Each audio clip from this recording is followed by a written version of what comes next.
साल 1666। यह वह समय था जब मुगल सम्राट औरंगजेब अपनी सत्ता को और मजबूत करने के लिए भारत के कोने कोने में अपनी शक्ति का विस्तार करना चाहता था। लेकिन एक नाम उसकी नींद उड़ा रहा था, छत्रपति शिवाजी महाराज। मराठा शक्ति के इस महानायक ने मुगलों को कई बार युद्ध में हराया और उनकी सत्ता को लगातार चुनौती दी।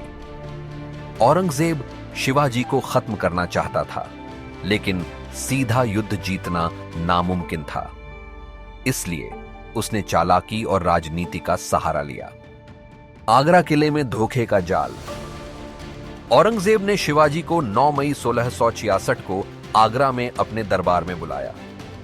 उसने दिखावे के लिए यह कहा कि वह उन्हें दक्षिण भारत का सूबेदार बनाना चाहता है, लेकिन असली योजना यह थी कि उन्हें नजरबंद करके मराठों की ताकत को तोड़ दिया जाए।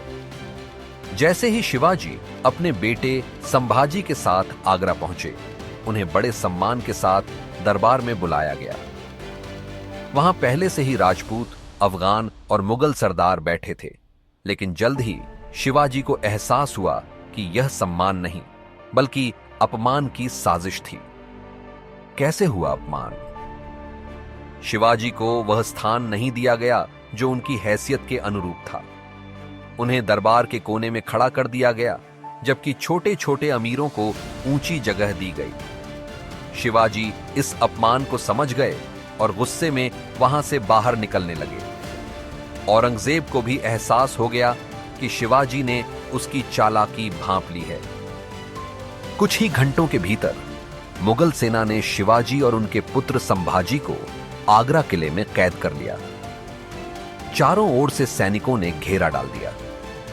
यह स्पष्ट था, औरंगजेब ने उन्हें फंसा लिया था। लेकिन शिवाजी महाराज कोई आम योद्धा नहीं थे। उनके पास न सिर्फ तलवार की ताकत थी, बल्कि चालाक दिमाग और रणनीतिक कौशल भी था। कैद में शिवाजी की चतुर योजना। आगरा में शिवाजी को एक विशाल महल में कैद कर दिया गया।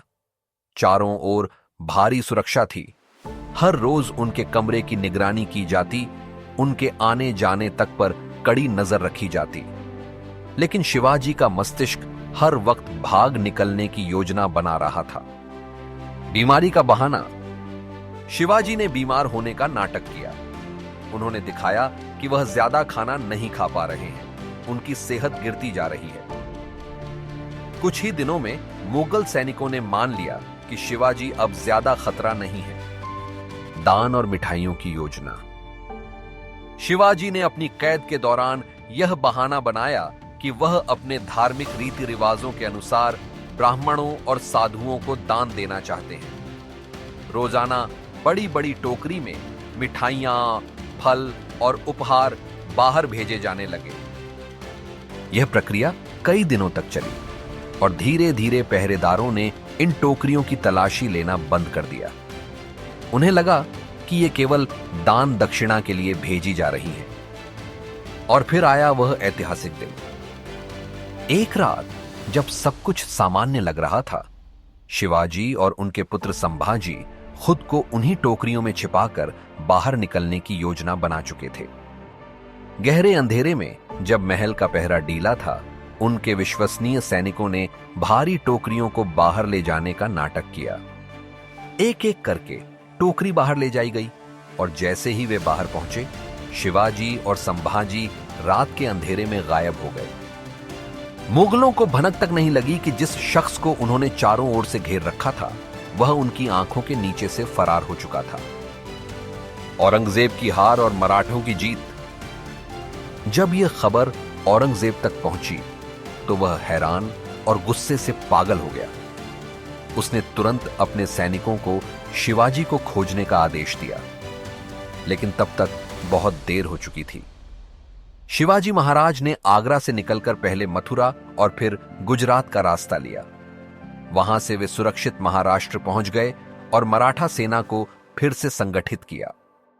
इस पलायन का असर, औरंगजेब को जबरदस्त अपमान सहना पड़ा। मराठा सेना और भी ताकतवर होकर उभरी। इस घटना के बाद शिवाजी को एक रणनीतिक योद्धा का दर्जा मिला, जिसने युद्ध सिर्फ तलवार से नहीं बल्कि दिमाग से भी लड़ा। ऐसी और कहानियों के लिए चैनल को सब्सक्राइब करें।